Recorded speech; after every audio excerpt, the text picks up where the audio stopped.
தேசிய அனர்த்த நிவாரண சேவைகள் நிலையத்தில் மாவட்ட செயலகம் மற்றும் பிரதேச செயலகத்தில் கடமையாற்றும் அனர்த்த நிவாரண சேவைகள் உத்தியோகத்தர்களுக்கான முன்னேற்ற மீளாய்வு மற்றும் பாதுகாப்பு அமைச்சின் செயலாளரினால் வெளியிடப்பட்டுள்ள 1/2025 இலக்கு அனர்த்த நிவாரண சேவைகள் சுற்றறிக்கை மற்றும் வழிகாட்டல்கள் தொடர்பான கலந்துரையாடல் இன்றைய தினம் இடம்பெற்றுள்ளது. மன்னார் மாவட்ட அரசாங்க அதிபர் கனகேஸ்வரன் தலைமையில் குறித்து மாவட்ட செயலக மாநாட்டு மண்டபத்தில் இடம்பெற்றுள்ளது.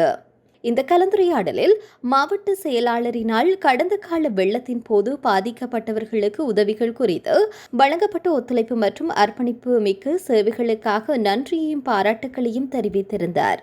மேலும் அனர்த்த காலங்களின் போது நிவாரணம் வழங்குவதற்காக 1/2025 சுற்றறிக்கைக்கு மற்றும் வழிகாட்டல்கள் தொடர்பாக சம்பந்தப்பட்ட உத்தியோகத்தர்களுக்கு தெளிவுபடுத்தப்பட்டது.